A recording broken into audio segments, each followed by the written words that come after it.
Saya nak sambung tentang apa yang telah cakap sebelum bulan-bulan lepas. Bulan lepas tu atau dalam beberapa yang baru ni, yang terbaru ni, saya cakap tentang kalimah Allah yang itu rakamannya pun tak begitu elok, tapi keluar dalam YouTube di sini, rakaman masjid. Saya nak sambung yang sebulan sebelum itu, iaitu saya telah cakap tentang kehidupan Rabbani.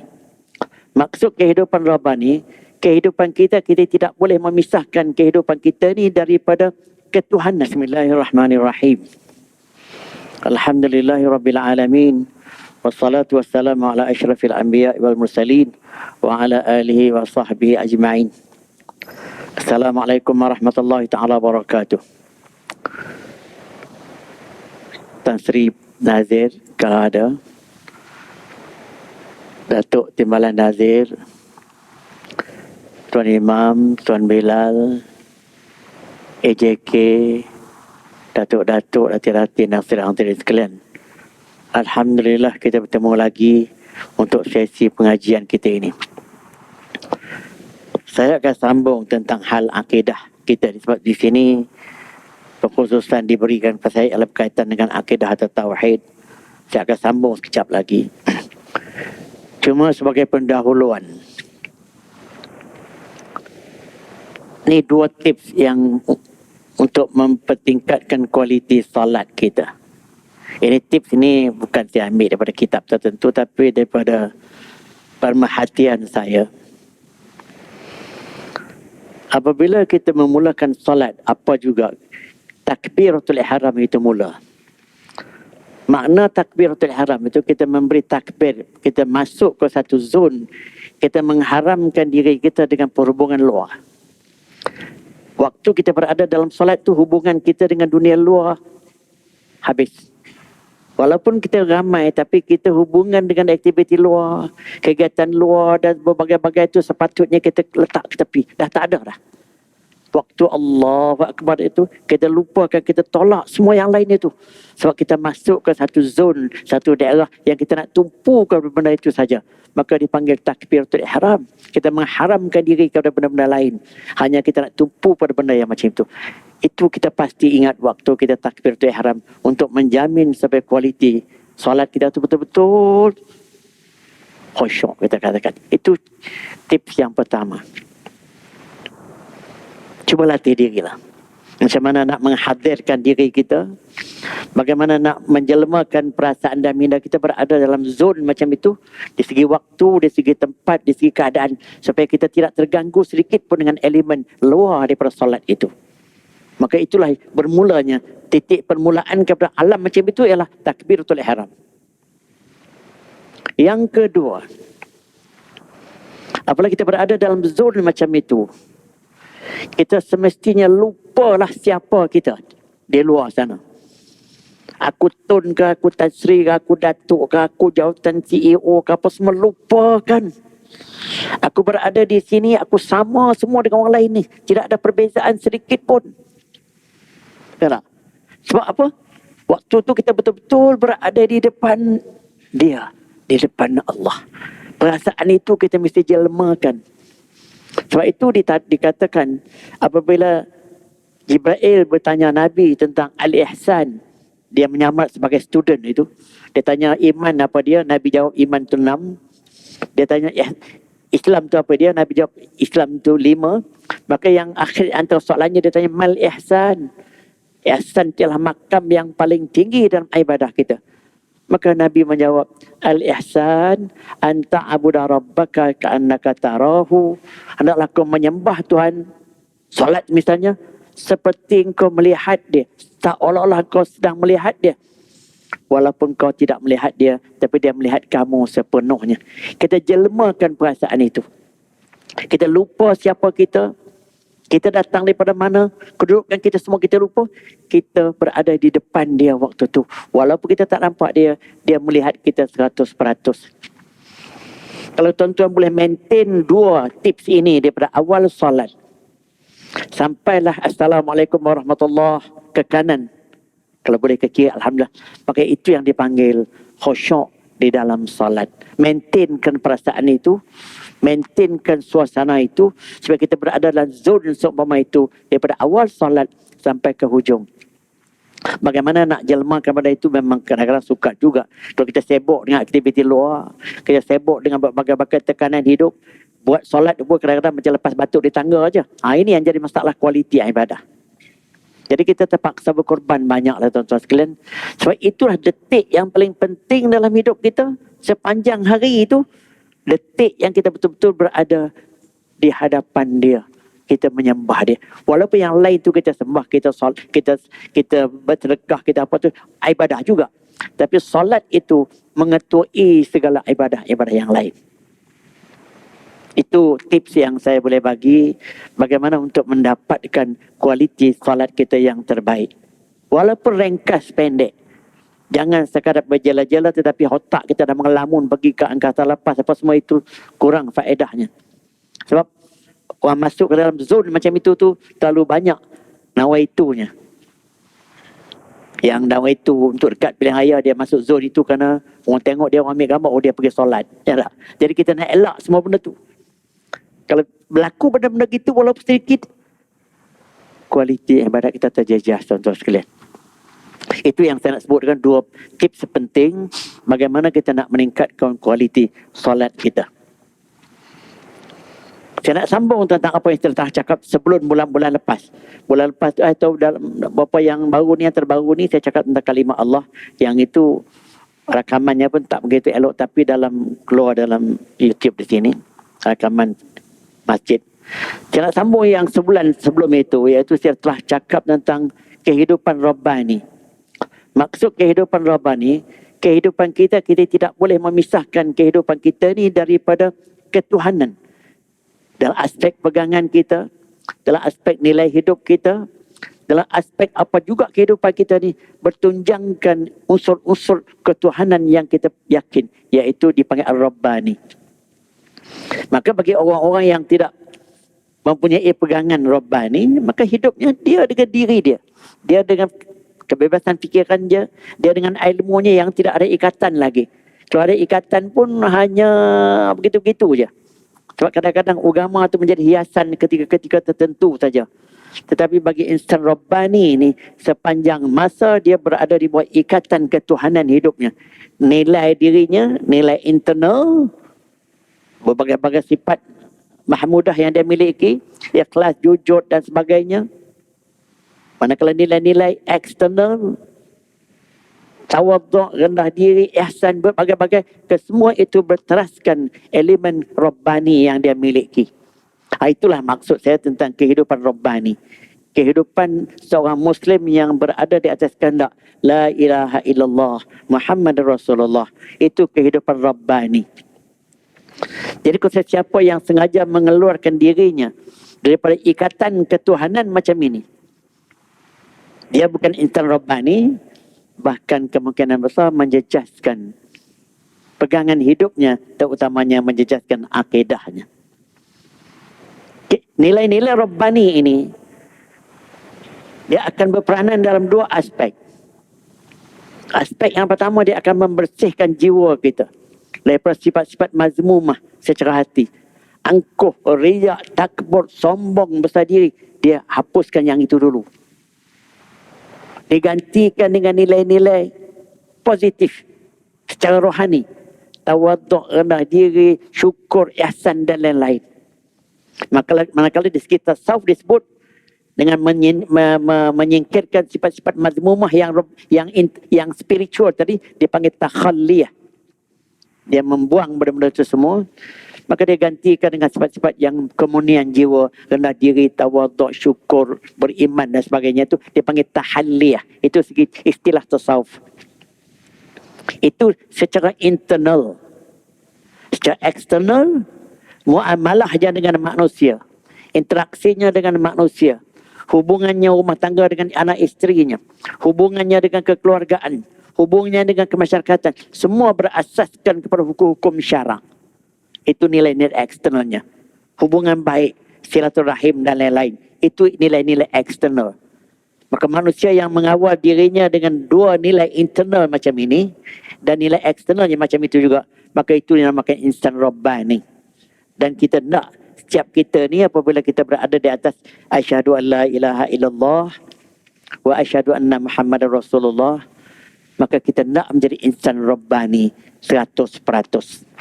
Kita tak nak menjadi separuh Rabbani ketika di masjid, di surau, tapi di luar masjid dan surau kita menjadi insan syaitani atau insan-insan lain, insan hayawani pun disebut,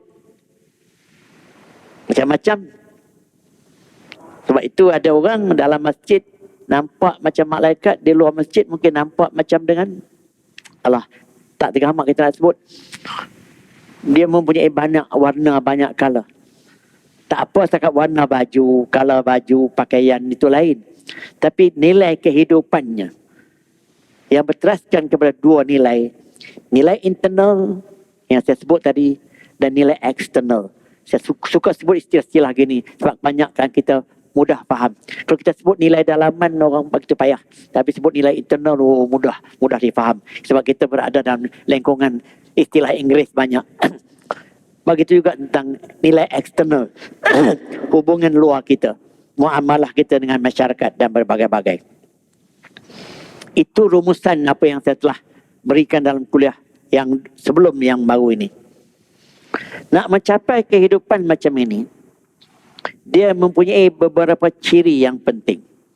Saya akan sebut sekadar yang mampu pada malam ini. Kalau tak termampu, saya akan sambung pada kuliah-kuliah yang lain. Ciri yang paling utama untuk mencapai nilai Rabbani ini sebagai orang Islam, saya sengaja suka sebut begini tuan-tuan sekalian. Sebab orang yang melazimi masjid ni, kebanyakan yang melazimi masjid ni, kita katakan sampai, ada orang sampai 5 waktu mesti semayang jemaah di masjid. Hebat tu melazimi masjid. Ada orang yang sekurang-kurang je dia mesti nak semayang malam ni, dia nak di masjid. Tak kira lah jemaah di mana, dia tak kira. Tapi dia nak semayang berjemaah. 3. Sebab hadis Nabi bersebut, siapa yang dapat semayang jemaah sekurang-kurangnya Aisyah dengan subuh, seolah-olah dia ada jemaah sehari semalam penuh. Jadi, bagi orang yang insan Rabbani, yang dia hidupnya melazimi masjid macam ini, nilai yang kita nak, yang saya sebut ni, nilai-nilai yang amat kita kendaki. Tuan-tuan sekalian, perbezaan orang-orang yang mempunyai nilai-nilai macam ini dengan orang-orang yang tidak mempunyai nilai-nilai macam ni, kita tak boleh nampak perbezaan dari segi material. Kita tak boleh nampak perbezaan dari segi cara hidupnya sebagai manusia. Tapi dia nampak nilai-nilai ini akan menjejaskan, akan memberi kesan kepada jiwa dia. Dia rasa tenang apabila berada di masjid. Kalau dia berada di luar masjid pun, dia diperlakukan dengan baik dan dia akan melakukan perkara itu dengan baik dengan orang lain. Jadi kehidupannya betul-betul mencerminkan insan Rabbani ini, sama ada dia berseorangan atau bercampur dengan orang lain. Menyenangkan. Banyak dah kita tengok macam itu. Orang yang macam itu dengan hubungan anak isteri pun menyenangkan. Hubungan dengan masyarakat menyenangkan. Dia ada disenangi, di samping dia menyenangi orang lain. Ada orang yang walaupun hebat tetapi tidak punya nilai-nilai Rabbani macam itu, kedatangan jadi masjid pun kadang-kadang menimbul isu. Kadang-kadang orang menyampah dengan dia begitu-begini. Perbezaannya ialah kesan kepada jiwa dia sendiri. Dalam hal ini tuan-tuan sekalian, kalau kita nak kepada hasil kepada benda-benda macam ni, di samping menjadi pelaburan kepada kita untuk Allah, tetapi faedah ketenangan itu di dunia kita mula dah dapat. Saya sendiri, saya merasai benda ni begini. Saya telah menjalani kehidupan ni berbagai-bagai penyakit sejak daripada muda. Saya dah beritahu dah. Saya makan darah tinggi, ubat darah tinggi ni pada tahun 80 sampai sekarang dah 43 tahun. Kalau nak dimasuk dalam bakul ubat itu, mungkin bakul besar ini, ubat sikit biji itu, tak pernah miss satu hari. Ubat gout lagi satu. Dan peringkat permulaan masuk keluar hospital dengan goutnya, dengan ada batu karang kencing semua. Berkali-kali.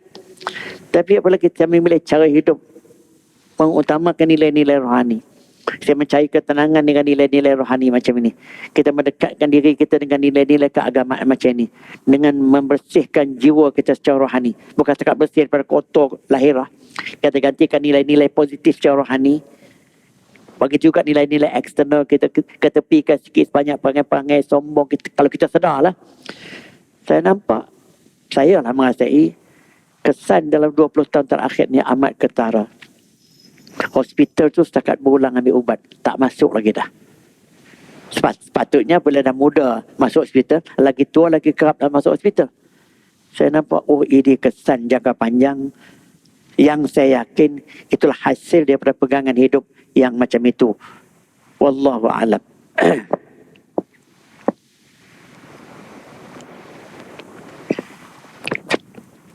Nak mencapai hidup yang macam ni tuan-tuan sekalian,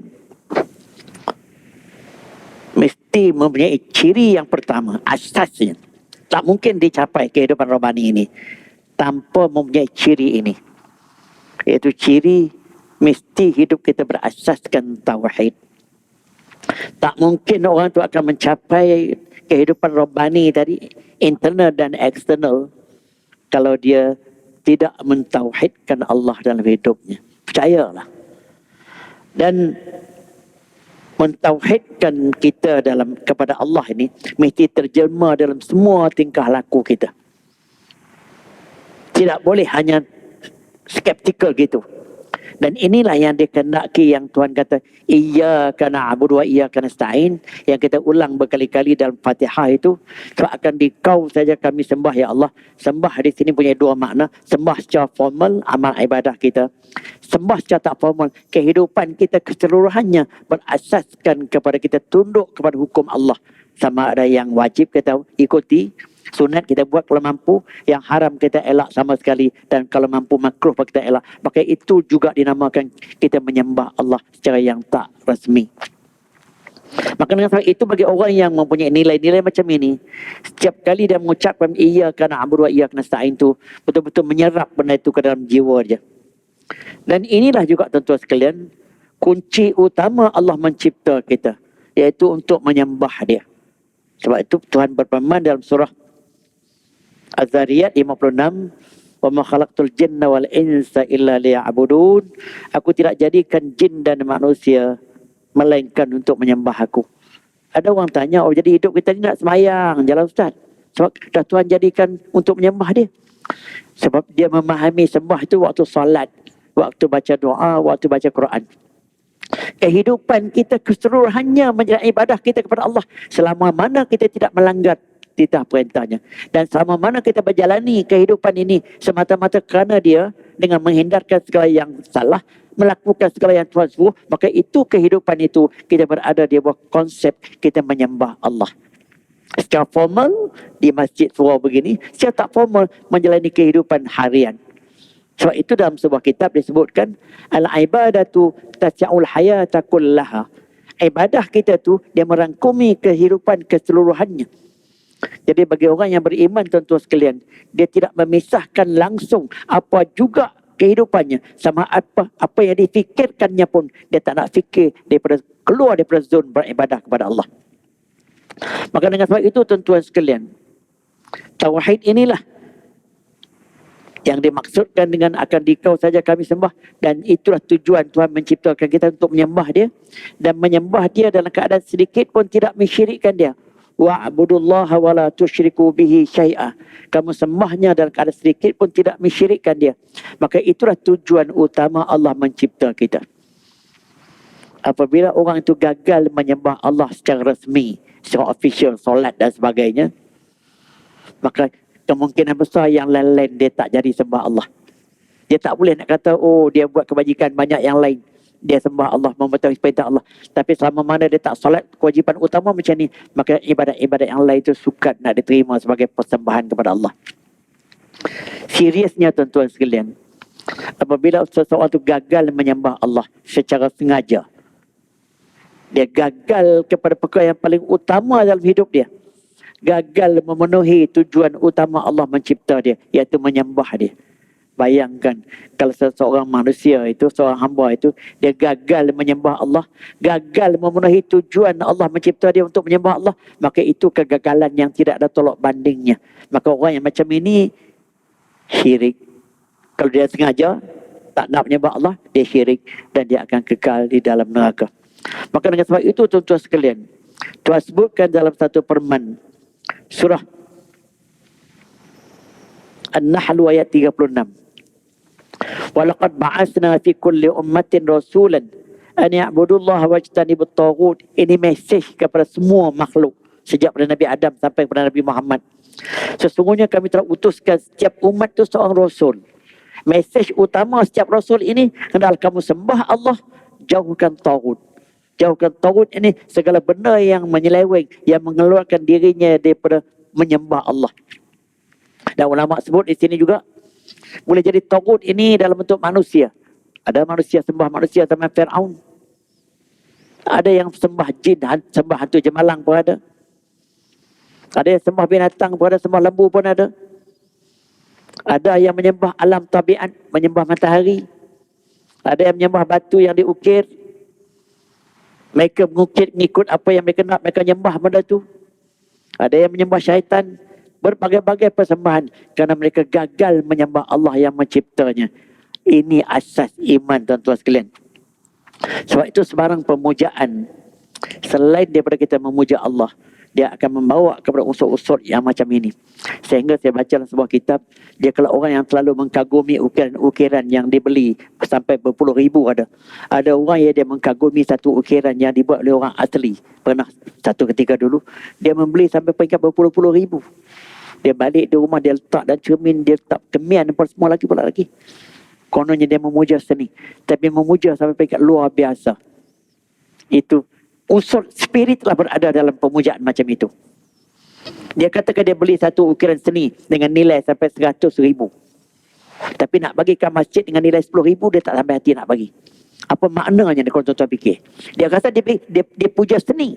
Tapi siapa yang cipta seni itu Allah. Dia lupa nak membina masjid 10,000, Allah. Tetapi dia memuja seni yang Allah ciptakan tu sampai 100,000. Maka unsur-unsur ini menjejaskan tauhid, tuan-tuan sekalian. Sebab itu tuan-tuan sekalian, oleh sebab mesej menyembah Allah dan menghindarkan daripada segala yang tagut. Tagut ini dalam definisi yang diberikan ini, segala benda yang terkeluar daripada pemujaan dan pergantungan kita kepada Allah. Pemuja, berhala, patung, semua itu tagut. Sama ada dalam bentuk izm pun semua tagut. Berbagai-bagai ideologi yang menyimpang juga tagut. Itu yang saya pernah kata dulu. Kita menolak segala Tuhan-Tuhan yang palsu itu betul. La ilaha. Segala Tuhan yang palsu semua kita tolak. Tapi berbagai-bagai kepalsuan yang dibuat oleh Tuhan-Tuhan yang palsu ni kita tidak tolak. Izm-izm yang mengarut-ngarut kita masih berpegang. Kita masih berpegang pada unsur liberalism yang sampai peringkat menyamakan semua agama. Kita memegang ke sekularism yang seolah-olahnya agama tidak terlibat dengan kehidupan. Agama hanya bertempat-tempat, disuruh di masjid, di luar pada itu tidak agama. Itu sekular yang macam itu. Itu juga dianggap tagut. Tapi ada orang yang macam itu. Macam sekarang ni dah mula timbul sikit banyak. Ada tendensi ke arah nak memisahkan politik daripada agama. Contoh fikir. Kerana ada pergeseran fahaman politik, telah ada idea yang macam itu. Walaupun mereka tidak gemburkan fahaman ini, tapi ada tendensi ke arah itu. Kerana perbezaan ideologi politik. Sebab itu tuan-tuan sekalian, mesej mentauhidkan Allah ini, mesej yang diberikan oleh Allah kepada semua para rasul, bahkan Nabi sendiri. Ketika dia menghantar berbagai-bagai surat kepada raja-raja pada zaman dulu, waktu Islam, dia nak seru raja-raja berkenaan kepada agama Islam, dan di mohor cap surat dia tu, Nabi tulis ayat ini di samping mesej yang dia berikan. Ya ahlal kitab, ta'alau ila kalimatin sawa'in bainana wa bainakum alla na'budu illallah wa la nusyrika bihi syai'a wa la yattakhidha ba'duna ba'dan arbaban min dunillah. Surah Ali Imran ayat 68. Ini ayat Nabi menggunakan ayat ini untuk menghantar mesej kepada semua tokoh-tokoh yang dihantar pada zaman itu.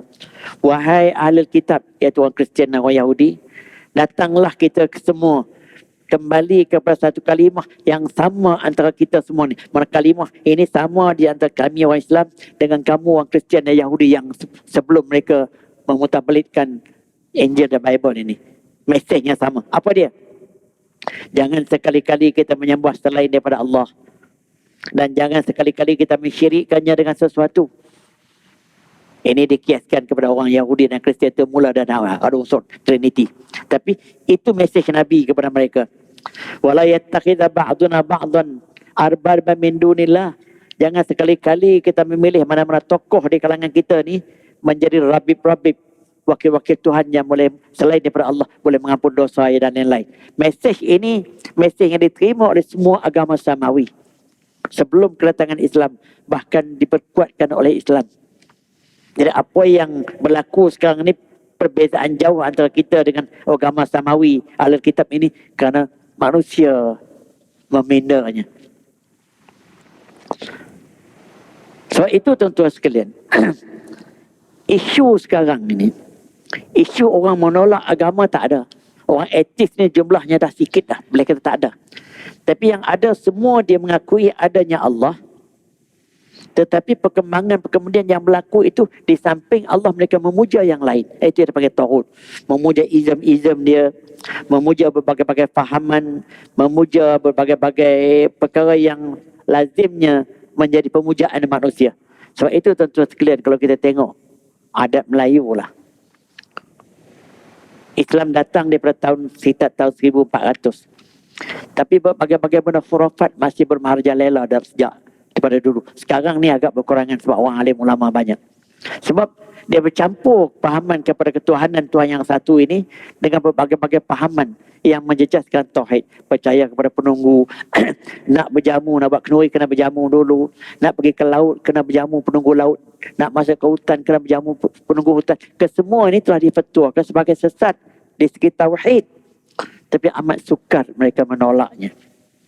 Mereka menerima Tuhan sebagai Tuhan, tetapi pada masa yang sama mereka mensyirikkan Tuhan. Sebab itu Tuhan kata manusia menerima Tuhan itu sebagai Tuhan yang satu, tapi mereka masih beramal dengan perkara-perkara tauhid. Nak mencapai kehidupan kerohanian yang tulen macam ini, yang saya katakan berteraskan kepada tauhid, dia memerlukan ada 4 langkah yang spesifik untuk menjamin kehidupan Rabbani yang berteraskan tauhid ini berjaya. Yang pertama, dia jangan sekali-kali memilih selain daripada Allah itu sebagai Tuhan. Jangan memilih manusia menjadi wakil Tuhan. Jangan percaya selain daripada Allah itu yang boleh menyembuhkan, menyakitkan. Ada orang lain lagi boleh menyembuhkan, boleh menyakitkan. Saya dah ceramah banyak kali. Yang menyakitkan kita, yang menyembuhkan kita Tuhan. Yang lain-lain itu hanya sebagai sebab-sebab saja. Tapi ada orang ni yakin, kalau tak kerana bomoh itu, saya tak sembuh penyakit tu.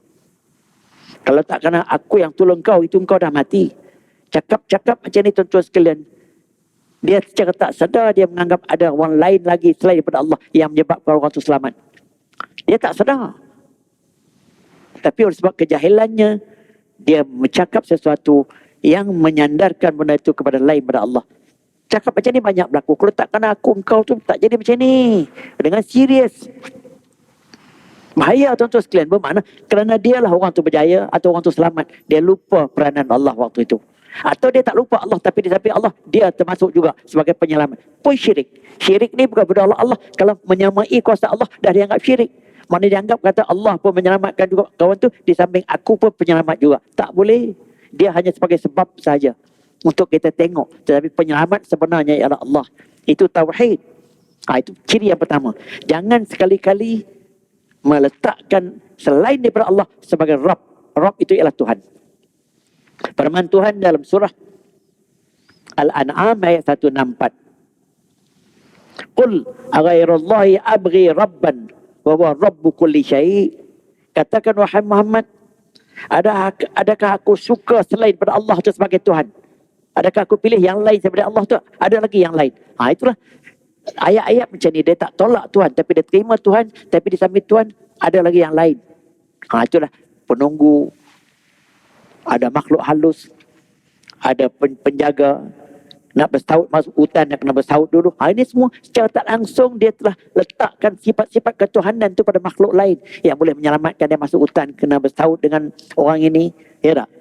Kalau kepada sekarang ni pula, kalau tak kerana aku tolong kau itu, kau tak percaya. Dia percaya betul begitu. Termasuklah kalau sekarang hal-hal begitu. Kerana tidak ada yang lain. Tuhan saja.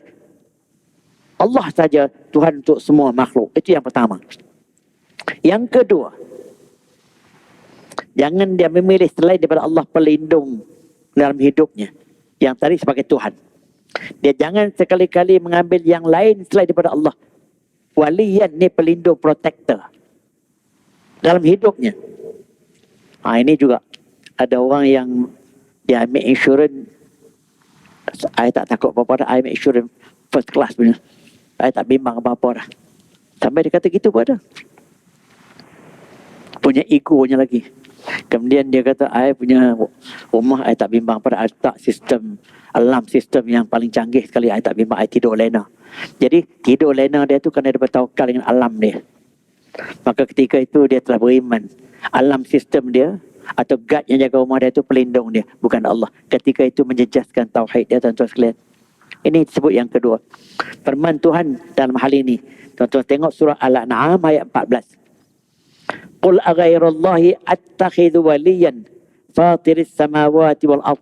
Katakan wahai Muhammad kepada mereka, adakah aku nak memilih selain daripada Allah itu sebagai pelindung kepada aku? Sebab Allah lah yang menjadikan langit dan bumi. Tiba-tiba aku nak memilih yang lain. Sebab benar-benar begini tuan-tuan sekalian, begitu seni sekali tentang pegangan tauhid ini. Sikit saja kita mengalihkan pergantungan kita kepada yang lain, menjejaskan tauhid kita. Itu yang saya serius ni. Ya tak? Dia tuan-tuan sekalian, tuan-tuan tengoklah kitab-kitab. Waktu solat tu tauhid boleh berubah. Dia sedang baca, supaya orang puji aku solatnya. Ya tak? Supaya orang kata, aku solat ni bagus ni, orang puji. Dah jejas dah tu. Sebab kerana Allah dah terjejas. Sebab tu Tuhan sebut dalam surah Al-Kahfi ayat 110 yang kehabisan sekali itu. Faman kana yarju liqa'a rabbih falyamal amalan salihah. Siapa yang nak bertemu dengan Tuhan di akhirat kelak, hendaklah dia buat amalan yang baik. Amalan yang baik ini adalah amal ibadah yang diterima oleh Allah. Wala yusyrik bi ibadati rabbih ahada. Jangan sedikit pun dia mensyirikkan ibadahnya dengan sesuatu. Bermaksudnya, waktu melakukan ibadah pun boleh berlaku syirik. Kalau di luar daripada melakukan ibadah, lebih-lebih lagi mudah berlaku syirik. Contoh klasik yang saya selalu bagi. Saya ulang-ulang lagi contoh ni untuk mudah tuan-tuan faham. Dia ni seorang yang tak committed dengan agama lah. Dia kahwin dengan kebetulan nak jadi jodoh, dia kahwin dengan seorang anak seorang ustaz dengan ustazah. Tentulah bapa mentua dia dengan mak mentuanya solat lah. Tapi dia tak pernah solat. Maka dia demi untuk ambil hati, dia pergi rumah bapa mentua, mak mentua dia solat lah. Di rumah dia tak pernah solat. Solat di rumah bapa mentua dengan mak mentua, solat untuk apa tu? Dia kata untuk Allah. Untuk Allah, mengapa kamu tak solat di rumah kamu? Kamu pergi solat di situ je, apa sebab? Maknanya kerana bapa mentua, kerana mak mentua, walaupun mungkin tak 100%, tapi peratus kerana Allah tu terjejas dengan banyaknya. Kalau bukan kerana kalau dia betul-betul kerana Allah, tentu dia solat juga di rumah dia. Ya tak? Ni di rumah dia tak solat. Pergi rumah bapa mentua dia solat. Mana mentua solat kerana bapa mentua. Maka solat macam itu mana mensyirikkan amal ibadahnya dengan perbuatan bukan kerana Allah. Itulah orang bagi derma apa semua tu macam itulah.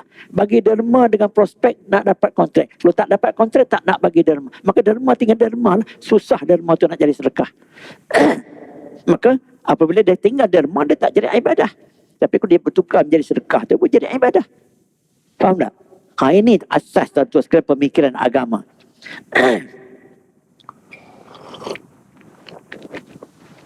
Jadi dengan sebab itu, saya dah nasihatkan berkali-kali dah. Jangan kita elokkan saja perbuatan lahir dalam ibadah ni. Baca elok, pakaian elok. Jangan tekan elokkannya itu. Elokkan minda dan mindset kita dengan hati yang betul. Kerana Allah tadi tidak tercemar walaupun sedikit. Ya tak? Itu yang menjamin keturunan ibadah. Kalau setakat kita memperelokkan luaran, bacaan cantik, pakaian cantik, tapi tak disertai dengan minda dan mindset yang betul, dengan niat kerana Allah tadi, akan menjejaskan tauhid kita waktu kita beribadah. Wallahu a'lam. Itu yang kedua. Yang ketiga, untuk mendapat tauhid yang baik. Saya ulang-ulang benda-benda begini. Sebab dalam ciri utama untuk mendapat kehidupan rohani ini ialah berteraskan tauhid. Maka nak mencapai tauhid macam itu, dia letak 4 kriteria. Saya dah sebut dah 2. Yang ketiga, hendaklah dia jangan memilih selain daripada Allah penentu hukum hakam dalam hidupnya. Ini satu lagi. Maknanya dia akan ikut hukum dalam hidupnya. Apa yang boleh dia nak buat, apa yang tak boleh nak dia buat. Maka yang boleh ini apa yang Allah kata boleh, sama ada wajib atau sunat. Yang haram dia tak nak buat. Apa yang Allah kata haram, dia tak nak buat. Kalau boleh yang makruh pun dia tak nak buat. Itu, dia tak terikat dah kepada undang-undang manusia buat. Kalau bercanggah dengan hukum Allah. Tapi ada orang menolak hukum Allah kerana nak sesuai dengan hukum manusia. Ini bahaya tuan-tuan sekalian. Kalau sengaja menolak hukum Allah, semata-mata nak sesuai dengan hukum manusia, sedangkan hukum Allah tu hukum yang jelas, clear, provided by text of Al-Quran, maka berbahaya segi tauhid. Kalau sengaja. Maka dengan sebab itu, jangan kita mudah-mudah kompromi lah. Kalau sebarang hukum, sebarang undang-undang yang jelas bertentangan dengan Islam, atas nama apa juga ism, jangan mudah kita kompromi untuk mengatakan berlawanan dengan hukum Islam sebenar. Faham tak? Kita macam kalimah Allah ni ada pendapat, dua tiga pendapat, kita tak susah kira. Kita kata macam ni lah. Haramnya riba. Clear. Clearly provided by text of Al-Quran dan hadis. Tapi dengan kerana keadaan-keadaan ekonomi, ada orang cuba nak mengatakan halal. Bahaya akidahnya. Kalau dia sengaja kata. Tapi kalau dia nak beramal dengan riba, tapi dia tak menolak hukum asal, maka akidahnya masih selamat. Tapi ada orang tertentu dia kata, zaman sekarang ni mana boleh elak riba, dulu boleh lah. Ini terjejas tu. Satu lagi orang yang mempertikaikan hukuman poligami sampai peringkat tergamak menolak hukum poligami. Terutamanya orang perempuan yang agak radikal lah. Saya sama sekali tak setuju hukum poligami. Hukum poligami ini merendahkan taraf wanita. Maka hukum Al-Quran mengenai ini tak sesuai sama moden. Dia kena mengucap balik. Dia tak setuju untuk dimadukan. Tak apa. Pujuklah suami dia supaya jangan dimadukan. Atau dia nak beli guna-guna tertentu supaya bani suaminya tak nak berkenan pada orang lain pun mungkin tak apa lagi. Takat berdosa tak jejaskan tauhid. Tapi sampai peringkat dia bertegamak menolak hukum poligami berbahaya. Ya tak? Begitu juga ada anggapan juga hukum pembahagian pustaka faraid itu perempuan dapat satu, laki-laki dapat dua bahagian, tak adil. Sebab zaman sekarang ni anak-anak perempuan lebih berjasa kepada mak bapak. Jadi hukum Al-Quran itu tak adil dengan zaman sekarang. Mengucap balik. Sebab itu maksudnya yang ketiga ni, dia jangan menerima sebarang hukuman yang bercanggah dengan hukum Islam yang clear. Kalau hukum Islam tu pendapat ulama saja tu ada keadaan dia. Tapi kalau hukum Islam yang clear, yang semua telah diterima, ada ayat Qurannya, ada hadisnya, dia menolak. Maka ini menjejaskan tauhidnya. Tapi kalau dia tak mampu beramal, dia tak boleh tapi dia tak menolak hukum asal tu, masih tak apa akidahnya. Setakat berdosa saja. Itu ciri yang ketiga. Untuk mendapat tauhid yang baik, jangan sekali-kali memilih hukuman-hukuman lain yang bercanggah dengan hukuman Al-Quran secara detail yang dia telah beriman dengan dia. Sebab itu kita katakan kita beriman dengan Islam. Tadi bukan tidak beriman perkataan Islam tu, beriman dengan segala hukum hakam dia. Saya dah kata dulu, apabila kita mengucap la ilaha illallah, kita tolak segala Tuhan-Tuhan yang palsu. Di samping kita tolak berbagai-bagai kepalsuan yang datang bersama-sama dengan Tuhan yang palsu ni. Saya dah camah banyak kali dah macam itu di sini. Dan kita terima illallah, kita terima Allah sahaja. Tidak memadai kita terima Allah saja sebagai Tuhan. Jadi kalau kita tak terima semua hukum yang dia berikan, iaitu melalui Al-Quran dan hadisnya yang sahih. Ini satu masalah. Tapi orang yang free thinker banyak macam itu. Dia terima Allah sebagai Tuhan. Dia mungkin menganut berbagai-bagai ism. Tetapi semua hukum Allah dia tak mungkin terima. Ada yang dia tolak, ada yang dia tak setuju. Ini timbul persoalan. Mana penerimaannya Allah yang satu tadi tidak total. Tidak komprehensif. Itu ciri yang ketiga. Ciri yang keempat. Jangan sekali-kali dia mengharapkan keredaan lain selain keredaan Allah dalam hidupnya. Maknanya apa yang dia nak buat dalam hidupnya, mesti keredaan Allah tu menjadi penentu untuk dia nak buat atau tidak. Dia tak nak please orang lain. Ini satu lagi. Banyak orang buat sesuatu dia nak please orang lain dulu. Bukan nak please Allah. Misalnya ada orang tertentu dia nak pakai tudung elok-elok ni.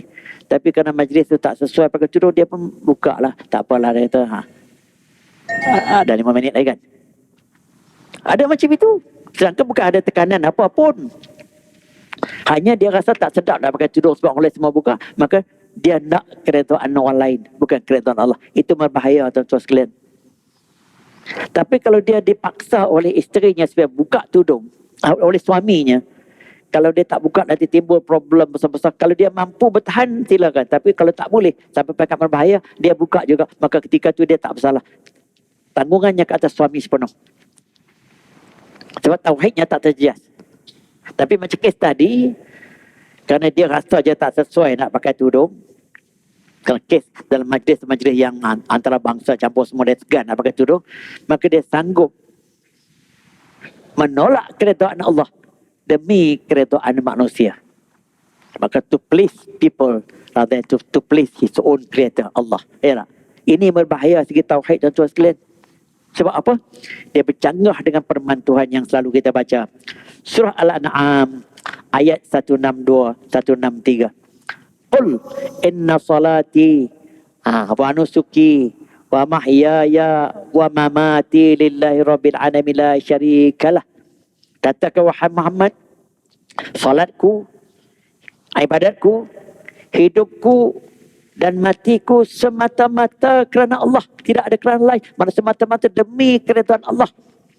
La syarikalah, yang tidak ada sekutu sedikit pun dengan yang lain. Sebab tu kalau kita nak please orang dengan sanggup menderhaka Allah ini, bukan saja kita buat benda yang haram tuan-tuan sekalian, dia menjejaskan tauhid. Ini yang bahaya ni. Banyak orang menganggap dia setakat please manusia, dia tak buat benda yang Tuhan suruh, dia rasa benda tu haram je. Haram tu step yang kedua, langkah yang kedua, level yang kedua. Takut-takut sampai peringkat dia nak please manusia, tapi dia menolak keredaan Allah. Berbahaya tuan-tuan sekalian. Maka dengan sebab itu, apabila keempat-empat ciri ini sempurna pada seseorang dengan elok, dengan sedikit pun tidak terjejas 1, 2, 3, 4 tadi. Saya ulang balik. Yang pertama, jangan sekali-kali dia memilih selain daripada Allah sebagai Tuhan. Jangan jadi macam orang Nasara tadi yang memilih rabi-rabi sebagai wakil Tuhan. Jangan pilih yang lain langsung selain pada Tuhan. Tuhan di sini termasuk Tuhan yang resmi, Tuhan yang dia minta tolong dan sebagainya. Yang kedua, jangan sekali-kali memilih selain daripada Tuhan Allah itu sebagai pelindung hidupnya. Saya kata tentang kalau takkan engkau aku mati dan insurans sebagai contoh tadi. Jangan begitu. Yang ketiga, jangan sekali-kali dia menolak hukum Allah kerana nak pleasekan dengan hukum-hukum manusia. Kalau dengan sengaja hukum-hukum yang jelas terjejas. Dan yang keempat, jangan sekali-kali dia mencari keredaan selain daripada Allah dengan mengenepikan keredaan Allah dalam hidupnya. Dan kesempurnaan empat-empat inilah yang akan menjamin tauhid dia yang tulen di dalam asas kehidupan robbani seorang manusia. Saya nasihatkan kepada tuan-tuan dan juga pada diri saya. Saya pun bila saya baca-baca benda-benda gini, kita perlu endahkan amal ibadat kita dengan mempercantikkan hal ini.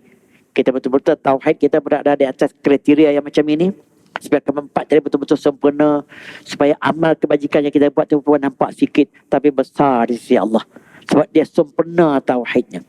Maka ini ciri pertama, ciri yang paling utama sekali yang dikendaki dalam kehidupan robbani. Saya akan sambung pada waktu yang lain ciri yang kedua, ketiga, keempat. Sebab saya terpaksa teruskan benda-benda begini, sebab asas saya diminta untuk tambah sekali lagi giliran mengajar di sini pun kerana saya banyak menyentuh masalah tauhid. Dan apa yang saya sebut melalui tauhid atau tasawuf sekaligus. Jadi setakat itu saja saya rasa segala kekurangan itu milik saya. Kesalahan juga ialah kelemahan diri saya. Kalau ada sikit sebanyak kebenaran dan kebaikan itu datang daripada Allah. Saya sekadar menyampaikan dengan kerana kekerdilan kekurangan ilmu ini, saya cuba menyampaikan. Maka saya paksa diri saya sikit sebanyak menghadapi kemungkinan-kemungkinan berbagai-bagai di cara-cara ini, tapi itu perkara biasa. Jadi kita sama-samalah berazam supaya kita berada di atas kesemua ciri-ciri yang saya sebutkan tadi untuk memantapkan tauhid kita. Dan apabila tauhid kita tercapai, maka ciri utama insan rabbani kita tercapai. InsyaAllah pada akan datang saya akan sambung lagi, sebut sebagai hint saja untuk malam ni. Mesti yang kedua cirinya ialah kita ikut sepenuh ajaran Islam. Yang ketiganya, benda tu mesti merangkumi aspek kehidupan yang lain-lain. Yang keempatnya, mesti benda tu berterusan konsisten. Saya akan ulas satu-satu. Yang kelimanya, mesti bersikap mudah dan luas dan lain-lain. Jadi pada malam ini saya fokus hanya ke ciri pertama, iaitu tauhid. Wabillahi taufiq wal hidayah. Wassalamualaikum warahmatullahi taala wabarakatuh.